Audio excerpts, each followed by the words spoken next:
welcome to the podcast of EmpowerU. We're so fired up to have Leo Goeas with us today, and he's become a really good friend. As many of you know, I'm a pastor here in Colorado Springs called The Road at Chapel Hills, and Leo is one of our elders here at The Road.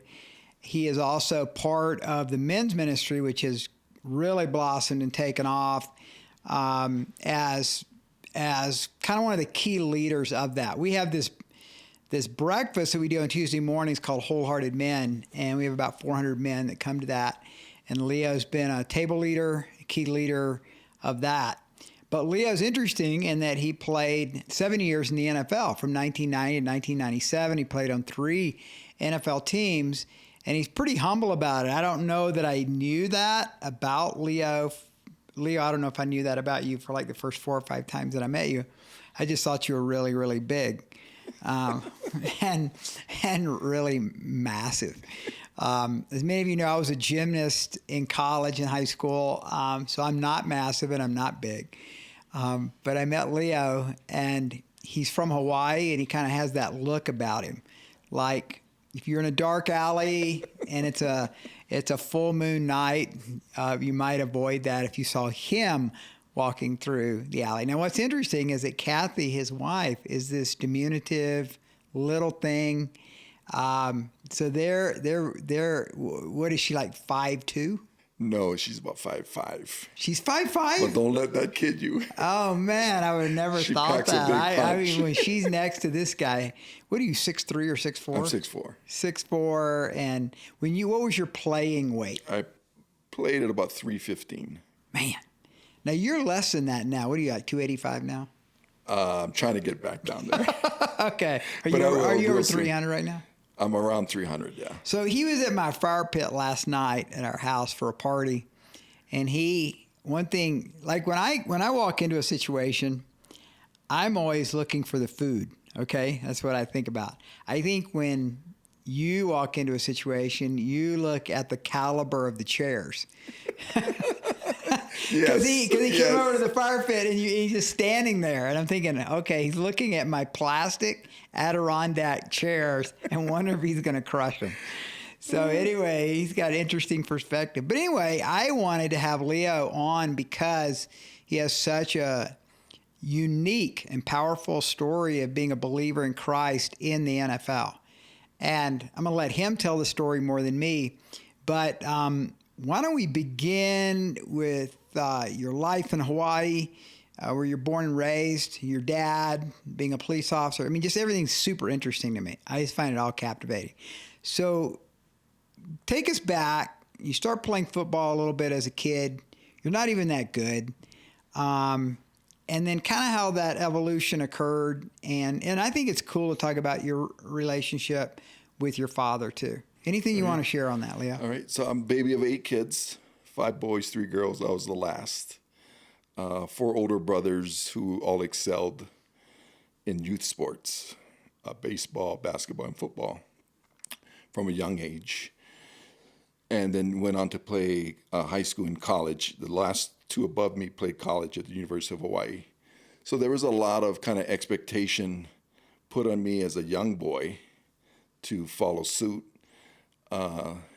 But I was a real kind of a laid back, had no interest in sports. I kind of grew into it just as I got older, and the influence of my dad had a lot to do with it. But I struggled athletically early on. Like you said, I started playing football at the age of 12, Pop Warner. And if I were to show you a picture of the 12-year-old me, you would not say that guy is going to be an NFL player. But through, I would say, just a lot of patience from my dad and encouragement through the years, and some key men that came across my path while I was trying to, or developing as an athlete, that made a huge impact to that effect. It wasn't pretty in the beginning, but as I grew older, everything kind of flipped on its head to where the guys that were dominating me as a 12, 13 8-year-old, I was literally crushing as a sophomore, junior, and senior in high school. I grew 6 inches from 6th grade to 8th grade. So when I showed up as a freshman, I was already about 6'3", about 215 pounds as a tight end. So getting back to my dad, though, he was clearly the one person, and all my brothers would say the same. He was just an incredible, dedicated, all-in, 100% father. Even when I was struggling, he saw something in me that I didn't even see in myself. And he nurtured that through the years. I could remember as a young boy watching Sunday football. That would be probably in the late 70s. And he would tell me, that's going to be you one day. And I was like, okay.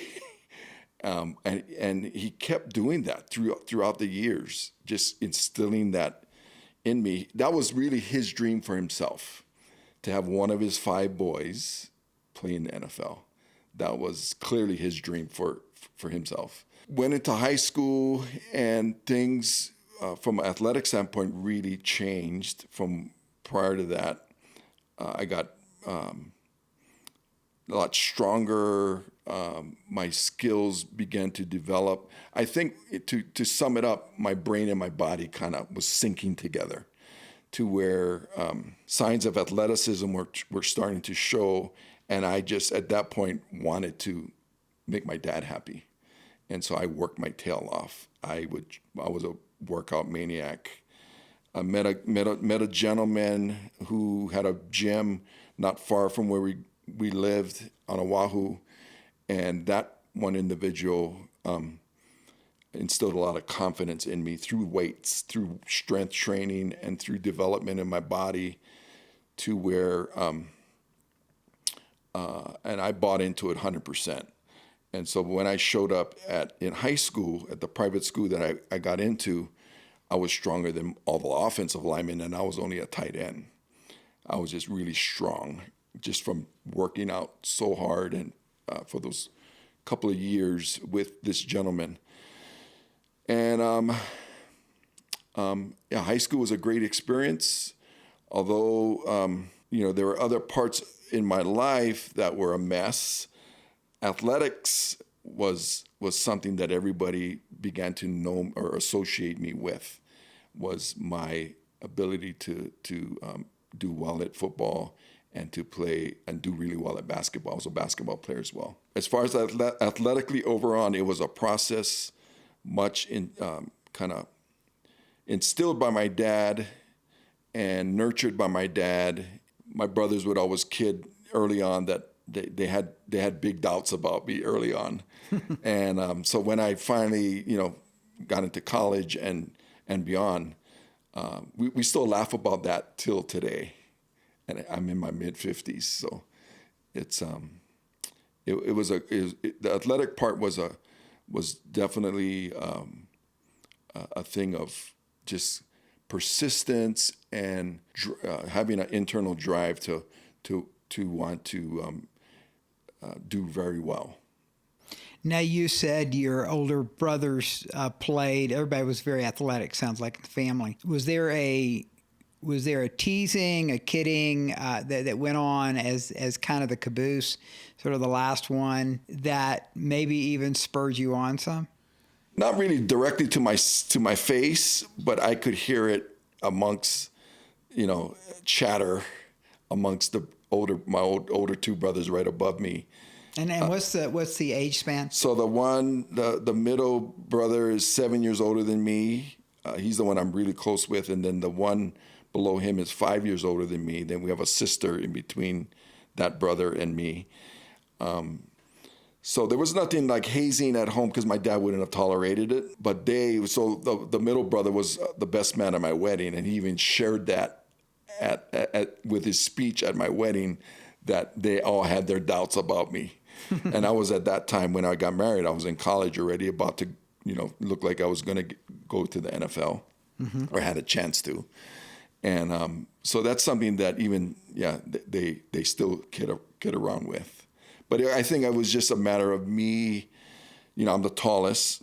Everyone in my families, the brothers are like 6'1", 6'2", and then I was 6'4", and so my dad actually wanted 10 kids.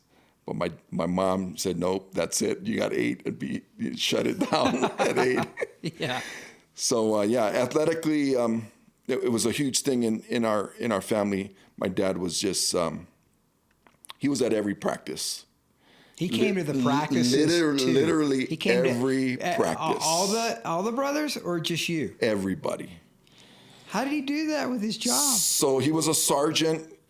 So he just found a way to, at some point, he was going to show up. I was a dedicated dad to all my kids, baseball and ballet and all the stuff that they did, but I didn't go to the practices. Yeah, Wow. He was pretty much at every practice, and he just had this way of, he was a pretty reserved guy. He didn't really say much, but when he did, there was volumes behind what he said. And he set a really high bar for us. And he didn't lower it. And we would hear about it if we were, in his mind, slacking or just not giving effort. Effort on the football field for him was everything. You just played to the whistle. And that was something that was just ingrained in me. And I think really something that years later the NFL scouts saw that really had me just jump off the film. And when they watched me play, because I literally would play to the whistle. And some of the highlights that they showed today back in Hawaii is my senior year, me escorting on a screenplay, running like 80 yards, outrunning the running back into the end zone against BYU.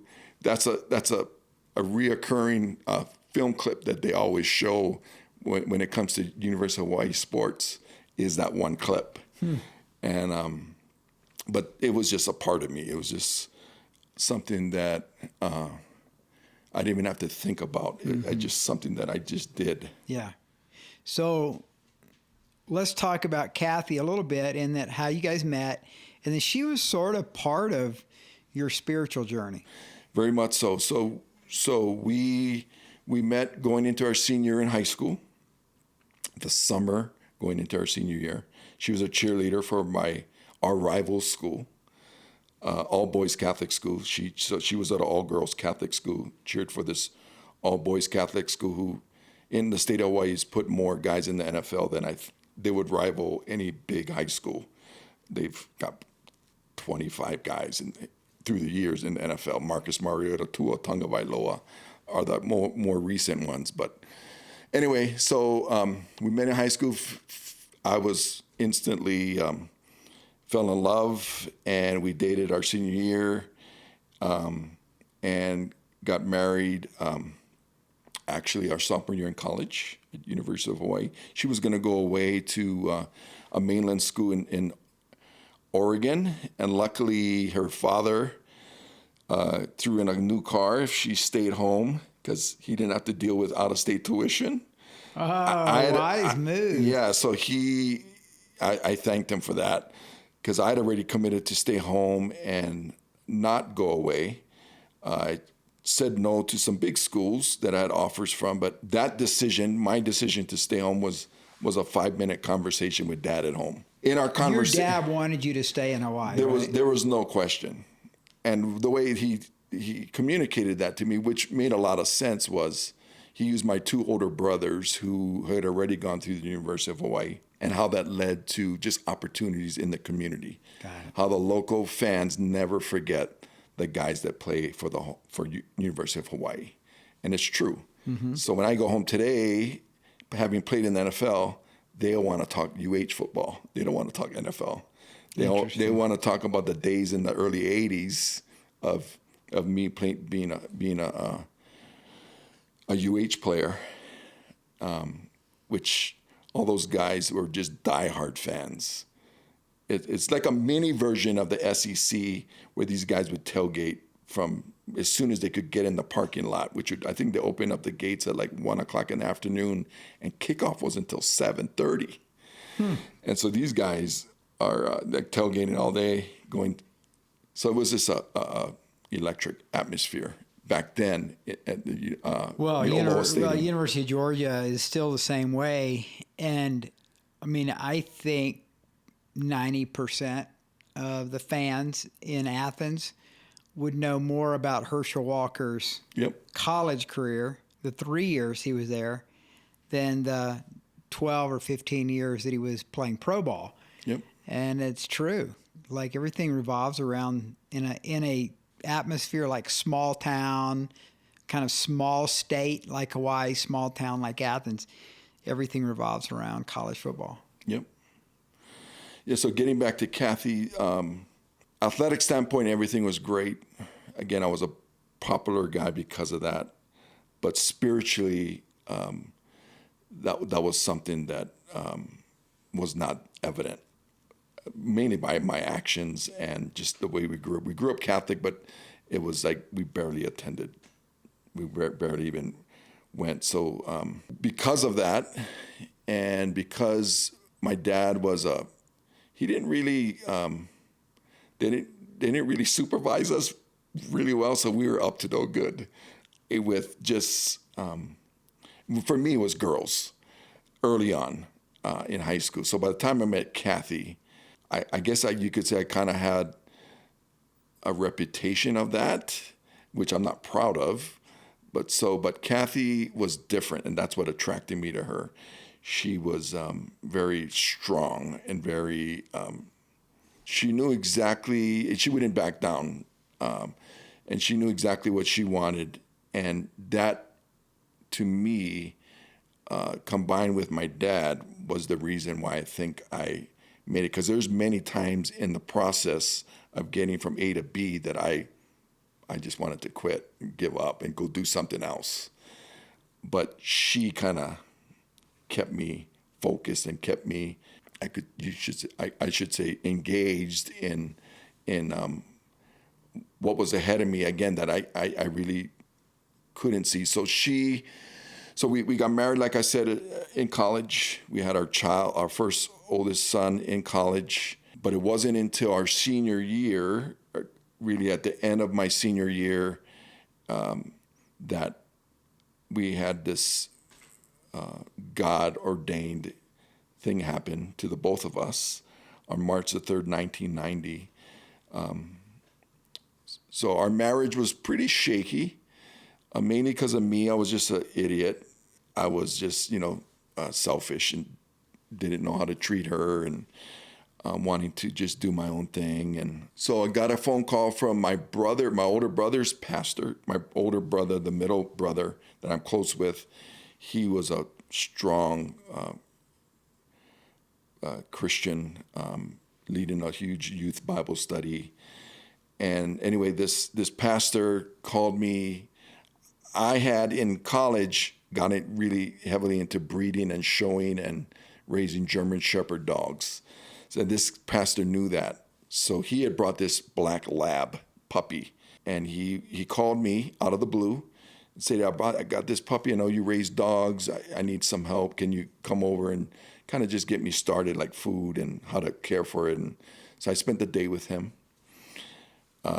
We went shopping and bought whatever he needed. And then he invited Kathy and I over for dinner at their house. He and his wife had a barbecue. And then we were sitting around in their little living room after dinner, just talking about a whole bunch of different stuff, mainly about, the draft, because this was like a month before the draft, the NFL draft. And by that point, so you're a senior at University of Hawaii, and is Kathy the same age? Yes. Well, she's actually a year, about 9 months younger than me. So I'd already finished my senior year, already went to the NFL Combine, and did really well there, to where the attention toward me was just going like this, leading up to the draft. Like the 49ers flew me out a week and a half to 2 weeks before the draft. They flew 8 guys up. I was one of the 8. And they said, you 8 are going to be our first 3 picks. And that was true. But I wasn't one of those 3. But all that was all in the media constantly. So the pastor knew all that because he watched the news, he read the papers. But he wanted the conversation shifted at some point to how is our marriage, and how is was mainly about our marriage. And through that, I think he was able to kind of figure out that we had no Jesus in the middle of it. And so at about 9:30, 10 o'clock at night, he systematically kind of walked us through the salvation message, what it means, and clearly laid it out. Come on, that's great. Clearly laid it out. Just by the end of all that, Kathy and I looked at each other and we said, "Wow, we were just blown away." And this is exactly what we're missing. In his home in Hawaii, at about 11 p.m. at night. By that point, he led us through a prayer to where we confess with our mouth Jesus as Lord, and truly believe that in our heart, as Romans 10 says, and gave him our future, put it in his hands, because we were making a mess of it. And how that led to, so that was just amazing. It was a special, amazing time. And then for the weeks following, leading up to the draft, I literally almost met with him daily, this pastor, who I still stay into contact with till today, just to give me a foundation of the Bible, like in parts, like the first 5 books, and just different parts of the Bible. So knowing that if I do get drafted, and if I get drafted like they're saying, which is going to be pretty high, that I'll probably be gone right away. And so he didn't want me leaving without that. So I committed to him to meet with him. Sure enough, the draft comes. Draft day was at her house, her parents' house on Oahu. Pretty much my whole family, which is a big family, and her family, all in this big, huge family room. And we're watching the first round. I wasn't expected to go first, but there were a lot of teams that were talking to my agent saying that I could very well be anywhere from an early second. But I was definitely going to be a first-day guy. And they were looking more in the second round, which is what ended up happening. So right as the telecast went out on pick 58, ESPN went out. They closed up the coverage, and my phone rang. Literally as the TV coverage was going down, because they had 60 picks. And I was the number 60th pick. And so the phone rang. It was the Chargers. They basically said, how would you like to be a Charger? I said, I would love to be a Charger. And the room exploded. And they had already picked me. Literally, I was on a plane that night. They flew me out. We had a quick little party at my dad's, at our home that we grew up in. And then I was off to the airport. I had to get on a plane and do a bunch of media stuff back in San Diego. Like everything, my whole life just changed like overnight. I'm glad I had that time with Pastor Dave Ellion back in Hawaii to kind of just ground me in that, because I didn't know what was about to happen in the months to come, but I really needed that. So I leave. I have a mini camp that same week, like a rookie mini camp, which I do well in. Then we have a full-blown mini camp with the veterans, do really well there.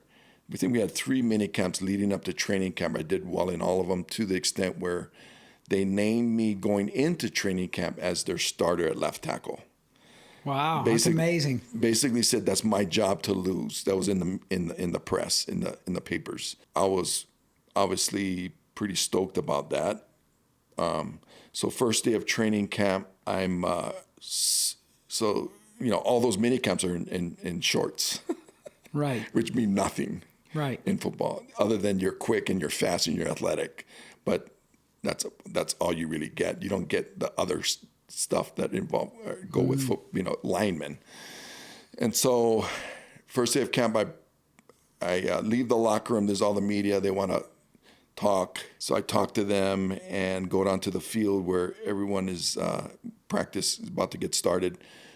We get warmed up, split up into individual groups, and then about 40 minutes into it, they blow the horn, meaning that we're going to, the first time the offense, number one offense against number one defense are going to go at each other. Mm-hmm. It's a running drill. All the plays are running.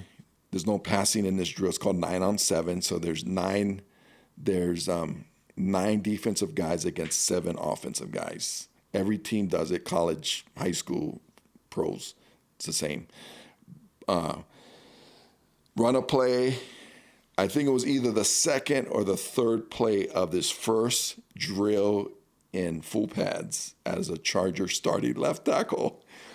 I'm at the left tackle position. This is it's a very common play where the guard and the tackle on the opposite end are going to pull down the line. All the other linemen are going to be blocking back.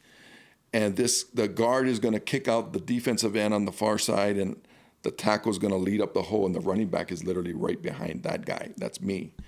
So I'm leading up the hole, eyeing my guy, and the linebacker tries to shoot underneath me. I plant in a split second to try to get my hands on him, and I feel a tear in my foot, like a pop, tear, something break.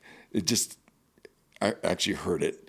So I immediately go to the ground, and trainers come and to my aid to see what's going on. They moved the drill down like 10 more yards and kept practice going while I'm being looked at by the trainers.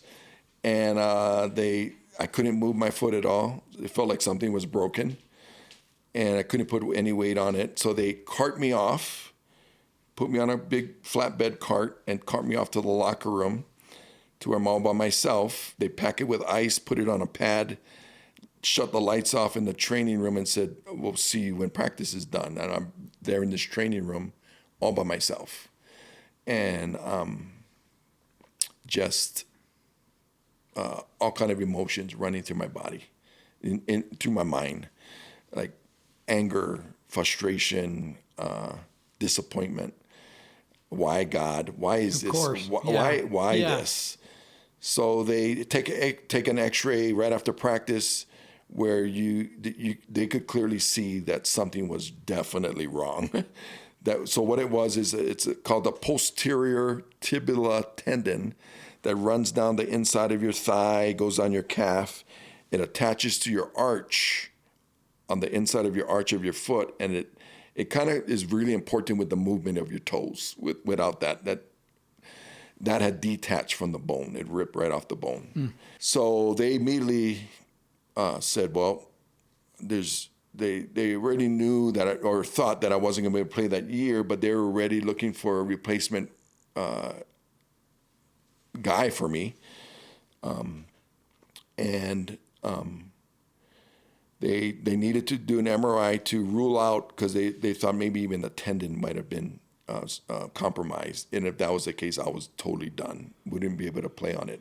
I was on the injury roller coaster ride, emotional roller coaster ride for a day and a half, where none of my teammates, none of my coaches could even engage with me. It was like I was a Walking Dead man.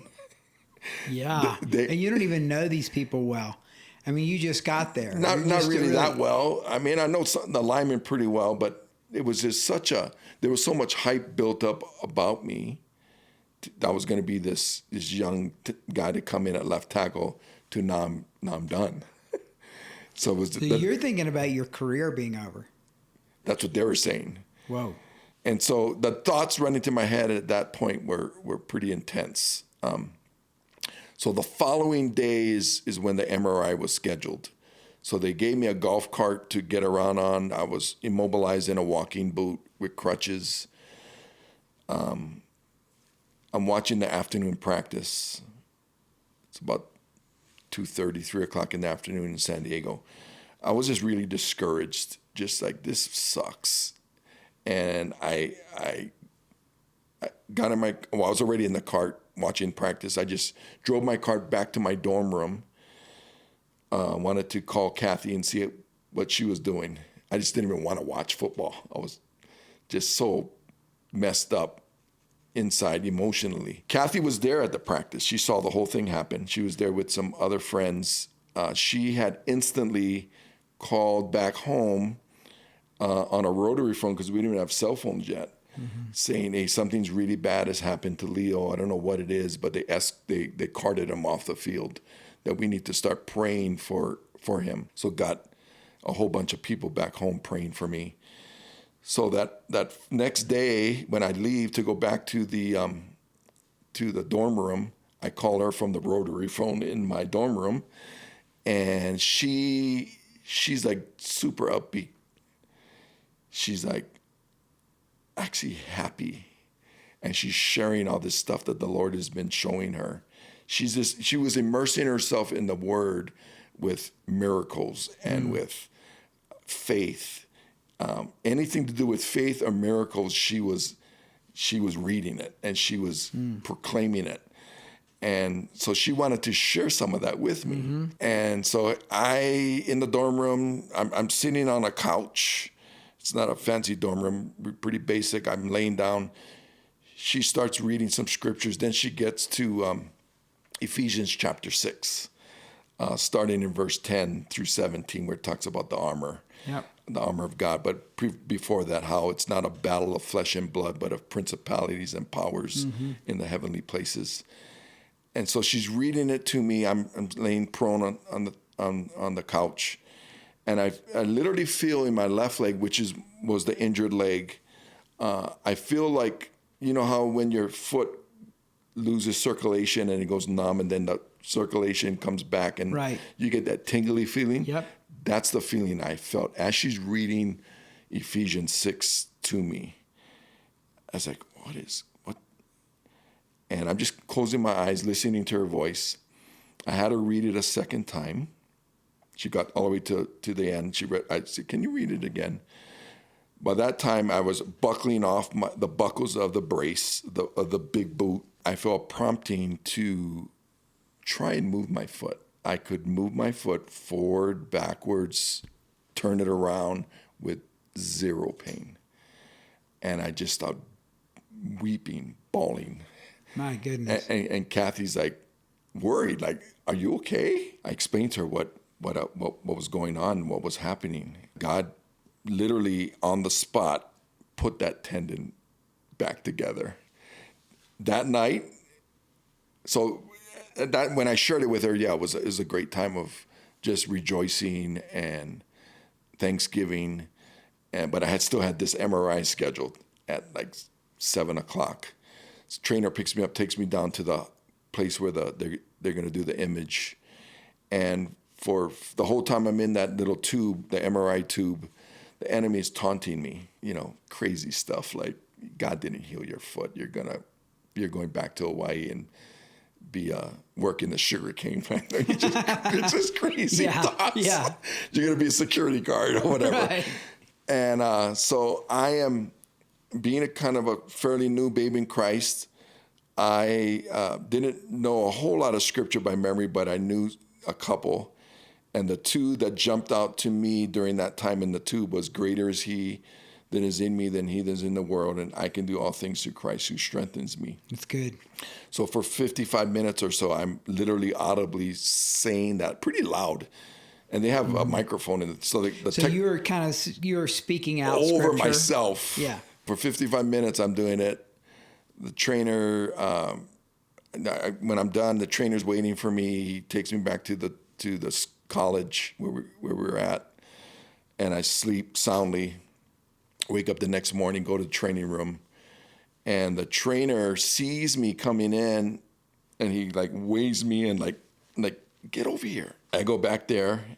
I put the boot back on, but I didn't really need it. I put the boot back on, and I'm going in there, and he goes, and he's from Hawaii. He's a local guy, so he has a little local kind of, we had that little local way of talking to each other. He goes, brother, I don't know what happened, but the MRI is absolutely clean. They can't say anything wrong with your tendon. Everything is fine. Man, and wow. Yeah, so looking back, and Kathy and I often talk about it, and every time I share it, I believe that God allowed that whole thing to play out and to happen as a kind of like a memorial stone for us, where he had the Israelites go back into where they crossed and get these stones to remember. Yep. I think that was meant for us to walk through that really dark period. God was going to heal me of it, and that we would always be able to, that was like a stake in the ground in our faith. Yeah. And that we could always go back to and remember when. And we still do till today. And we have throughout the years. I ended up playing my whole rookie year. And God's sense of humor allowed me to be a consensus all-rookie. I made every single one of the all-rookie teams. Played at left tackle, played against some really talented, good players my first year out of the gate. That was all within, I got saved in March, and this was now September of the same year. All that had happened, I got injured, got healed, and then ended up playing the whole year out at left tackle, and was on my way. Did you ever have an injury in that foot again? Did not. My goodness. No You problems. would say it was completely supernaturally healed. Zero problems ever with that foot. So what did that do to you and Kathy's faith and trust in God as you moved into the It's NFL? like being shot out of a canyon, man. It would just skyrocketed our faith. I don't put any limitations on what God wants to do, and obviously we leave as to the timing to Him, because maybe He needs to work things out in individuals, and it just He's waiting for certain things to happen.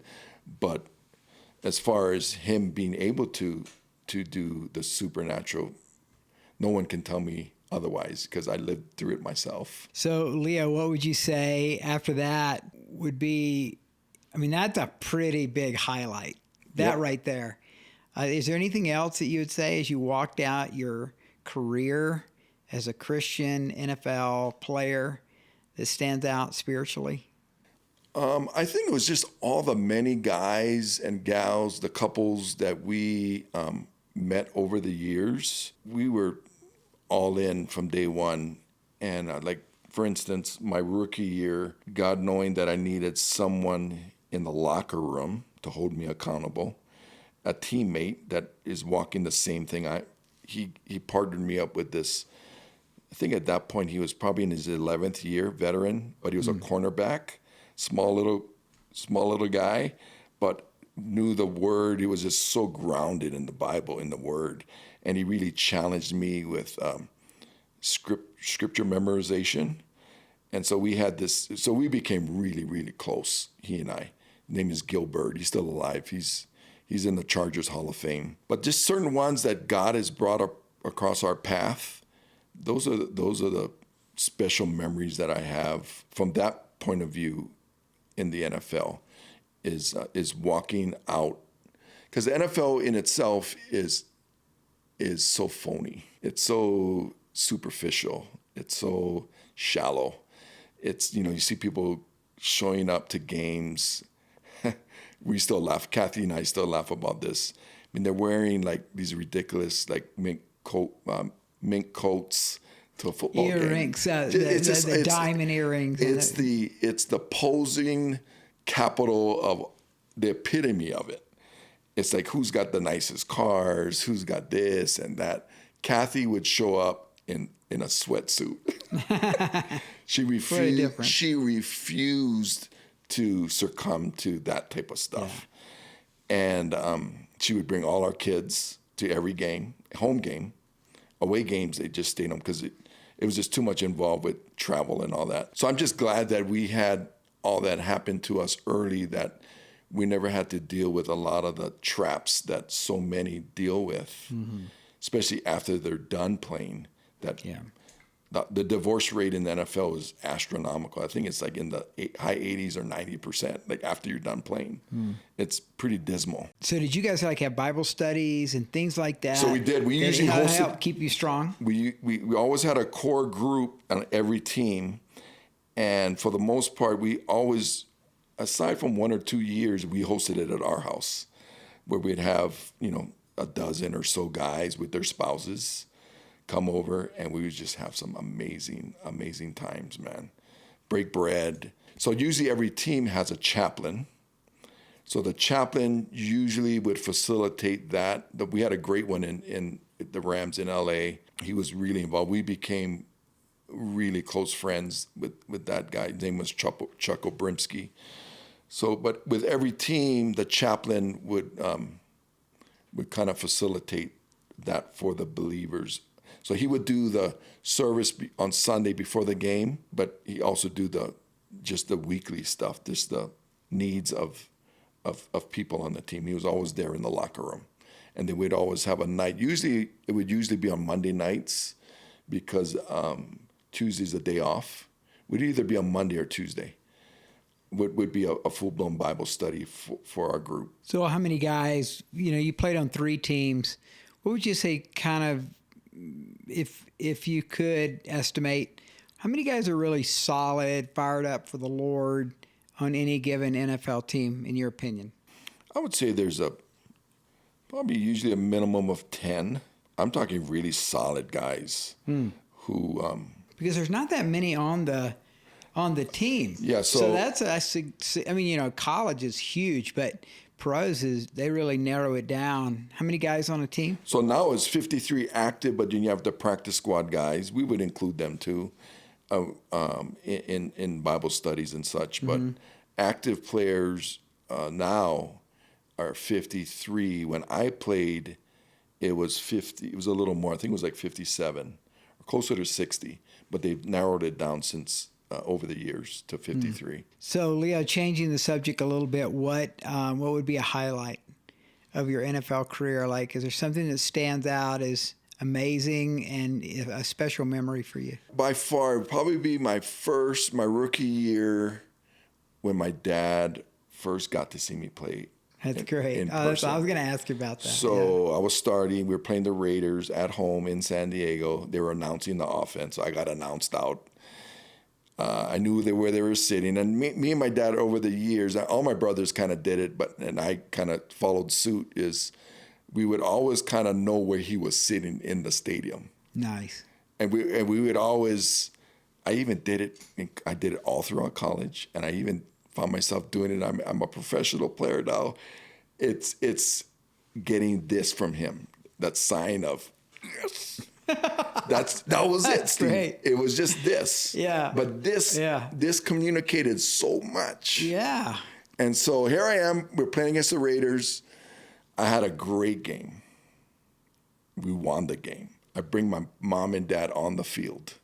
We take these pictures that all the family has. We have it back at our house. All my brothers have it. Me and mom and dad, our first game. To me, and it wasn't really the game itself, it's what happened after the game. So we just were about to close on our first home. We bought a home in Rancho Bernardo, which was at that time a pretty new community. It's a bustling community now, but it was our first home. We had, out of the gate, we rented an apartment near the stadium because we just wanted to figure things out and not make a rash decision right away. So we didn't buy a big home. We just rented a apartment so we had time to kind of sort things out. But we ended up doing that right before the end of the season. We had this time where, we were actually showing them the house. The house was being finished. They were putting in carpet and just the finishing touches on the home. And it was on a Monday. The game was on Sunday. And usually you have to go back to the stadium on Monday for a film review and a short little workout. So we had a brunch. We showed them the house, and then I'm looking at my watch. So I got to get going already because I had to drive back to the stadium, which is like a half an hour drive. So I kissed my mom, Kathy, goodbye. My dad overheard that, and so I opened the garage door, and there he is. He's like waiting for me, and he just broke down. How proud and what, just the whole, he verified that, yeah, this was definitely his dream for himself. He basically said, "You made all my dreams come true." Wow. Just watching, your dad, being there and watching everything in real life. He was now going back in his mind when I was a little guy. and kind of rehashing that with me. Yeah. And so we both kind of lost it. I gave him a hug. I kind of wish now that I kind of cherished it, but I was really pushing up against the clock that I needed to leave. But just having that time with him was super special. Yeah. Super, super special. And then how many more games did he get to see before he died? So I think just a couple. Yeah, because he died going into my second year. Yeah. So he got to He see was me. young, wasn't he? He was 62. Wow. So and even that, that's a pretty cool, not a cool story, but it's a good one to mention in that. So we just had our second child, our daughter, Allie, who's now 31. So she's born on July 1st. Training camp was starting in a couple weeks. We just brought her home from the hospital, bringing an infant home. You know, I was still in full-blown working out mode. Kathy calls my sister back home to get addresses to mail out baby announcements to the family and different ones. And then my dad happens to be right around there, hears them talking, says, I want to talk to Leo when you're done. And I could hear Kathy say, oh, I think he's around here. Let me go look where he's at. And I knew what that meant, that Dad wanted to talk to me. And I was like, this was like late at night already, and I was tired. I was beat tired. I wanted to go to bed. And I told Kathy, tell him I'll call him tomorrow morning. And he goes, no, hold on. He's right here. And she gives me the phone. We end up talking. Way to go, Kathy. We end up talking for like an hour and a half. Hour and a half? That was long, man. It was all about football, what was going on with the holdouts in camp and all this stuff. And as we're wrapping up the conversation, he tells me how proud he was again and that he's going to call me in a few days when I actually do report, before I report to camp, and that the whole family is praying for me. And then the last thing he says is to take care of that little girl, meaning our daughter that we just brought home from the hospital. Then hang up. I'm fast asleep. My phone is ringing. It's like 2:30, 3 o'clock in the morning. I pick it up. It's my brother. His voice is all kind of, I can barely make out what he's saying because his voice is all kind of choked up. And he basically breaks the news that Dad passed away right at home from a massive heart attack. Just dropped. Like literally 4 hours after I had that conversation with him. 4 or 5 hours. He was gone. So that's so cool. You had like a whole hour and a half. Yeah. Just to talk and chat and be just yourself, a normal conversation with Dad. Yeah. Yeah. And it was your last one. The last one. That's the last one. So that whole process was pretty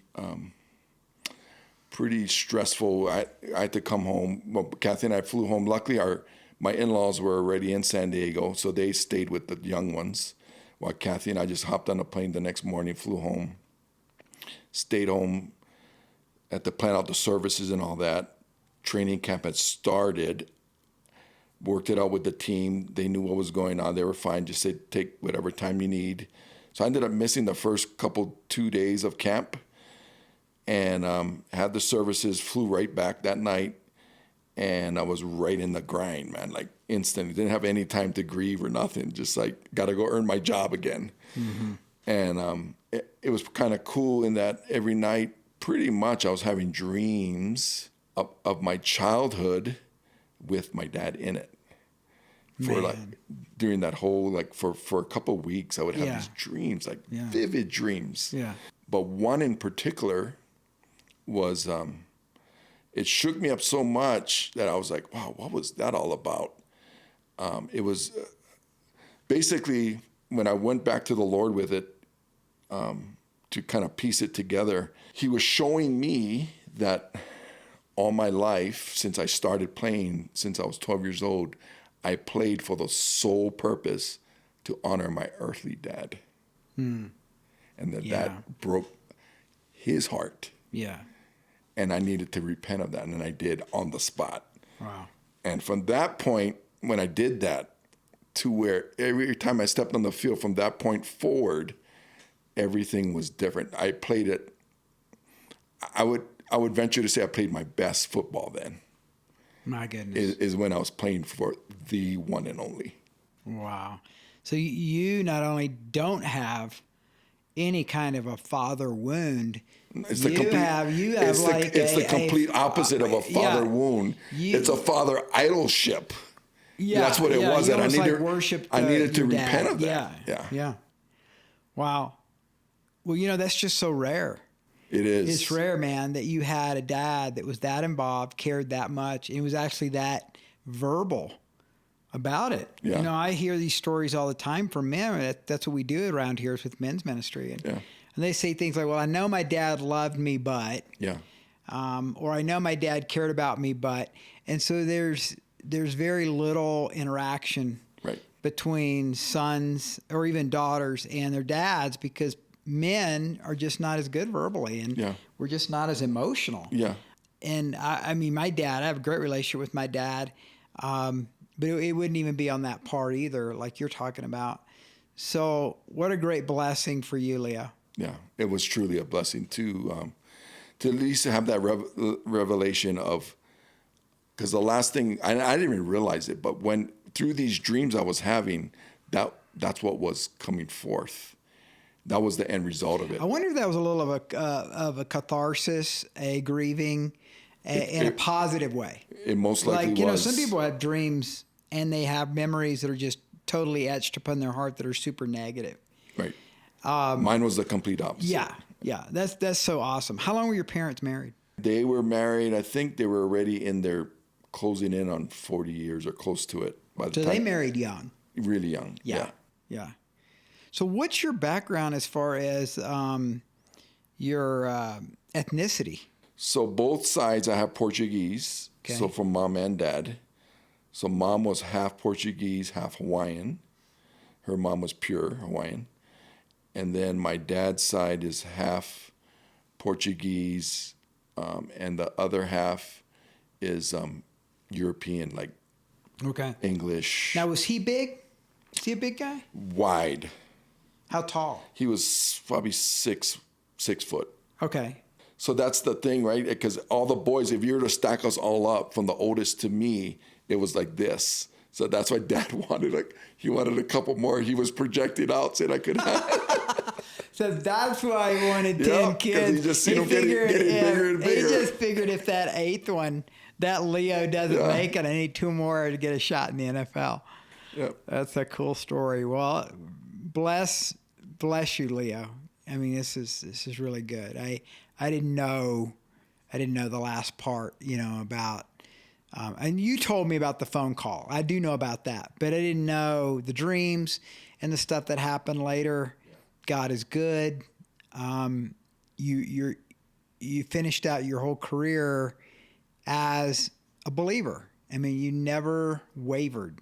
You actually got more fired up. It seems like as the years went by, and you told me even about some of the, which we don't have time to go into now, but just some of the disappointments with some of the people who called themselves Christians, kind of tried to take advantage of you. But you didn't seem to let that scar you or build up any bitterness. You were still going to follow Christ. Well, that's the thing. That's the big takeaway for everyone is what I would want them to get is that, and that God allows us to go through things. I think a lot of times for our growth, because that's where we truly. It's like in the NFL or in any sports, you have walkthroughs, right? You go through, and the true test is in the game, but it's all the preparation leading up to that. I think God allows us to go through a similar type of thing where He shows us things, then He'll have us go through it. And sometimes it's very difficult, but it's to get us to another place in faith that's or in so understanding. Good. And He's good. Done that so many times with us. Yeah. That you don't really understand it all, but when you get on the other side of it, it all seems to make sense why you had to go through what you went through. That's right. Well, men and women, you that are listening to this or watching this, there's really not any difference in your job and what you do than what Leo has done or I do. Some people get more notoriety for it, but the reality is that being a witness for Christ, continuing to walk with Him is really the answer and the solution for everything. And we're going to go through disappointments. We're going to get injured. We might get injured emotionally. We might get injured spiritually. We might get injured mentally. And I want to just challenge you guys from Leo's story that you hang in there, don't quit. You're going to get knocked down. You're going to get faked out. You're going to go, and some of you carry scars from your past. And I think, Leo, you would say that everybody has something, right? Absolutely. And then you've got to just kind of put the uniform back on every day. That's right. And go back out on the field in the arena. Exactly right. So, so I've had 9 surgeries. Hello.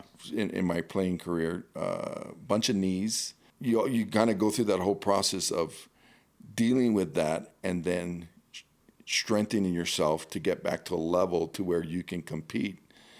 And it's something that I've had to do 9 different times. Why so many? I don't know, but what came out of it is just a resilience. Yeah. A resilience of, okay, this is a problem, but I can get through it, and God is going to be with me through it. And through that, I think just became incremental pieces of added strength given to me, or capacity that I probably wouldn't have had if I hadn't gone through it. Yeah. Everything was just peachy, rosy, keen. Yeah. That's so good. That's so good. Well, thanks, Leo. Yep, I pleasure. I feel like I could just talk to you for another couple hours, but thanks for giving your time to this, and thanks for being a friend, a bloodstained ally for me and for my family. And thanks for all of you out there.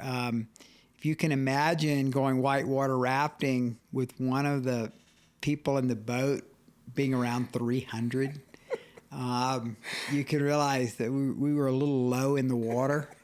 But it was still a lot of fun. We had It was blast. a blast. It was a blast. All right, bro. Thanks. All right. Thank you. God bless Thank you guys. Thanks for the next podcast. Come check it out. We're constantly putting out new stuff, and great to have you watching it. And thank you, Leah. Thank you. Thank you.